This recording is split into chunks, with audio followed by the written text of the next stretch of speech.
وەک تەواهیە ترکیە لە هەرێما بەحرا ڕەشی لە دژی پەنابەرێن سووریەیی و گەشتیارین عەرەب دژاتیەکە مەزن هەیە.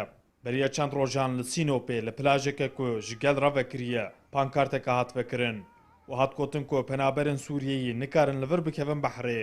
Piştî bertekan pankart hate rakirin û derbarê kargerê dezgehê da lêpirsîn hate destpêkirin. Lê belê tevî bertekan gelek kes jî piştgirî de daxwaza bi cîanîna vê pankartê. Kargerê dezgehê Hakan Akıncı dibêje ew naxwazin ku penaberên Sûriyeyê li plaja wan bikevin behrê lewra gel ji wan aciz e. Her wiha Akıncı dibêje gelek kes ji ber vê pankartê wî pîroz kiriye û piştgirî daye wî.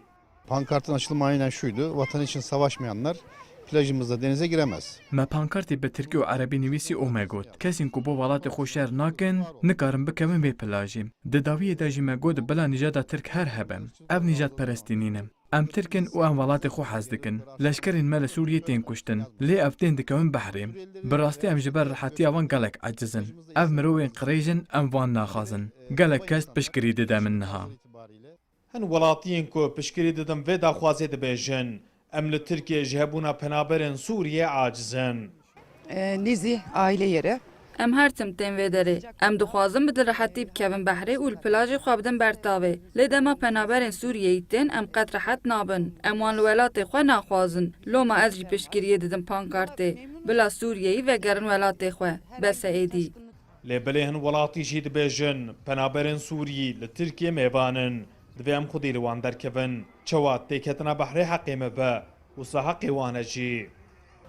Sivas'tan geliyorum. Sivas'ta Gökpınar. Ez ji Sêwasê hatim vir. Li vir gelek geştyarên Arab hene. Her wiha carnan penaberên Sûriyeyê jî tên vir û dikevin behrê. Behr behra her kesî ye. Ji bo penaberên Sûriyeyî qedexeya ketina behrê biryareke dermirovî ye.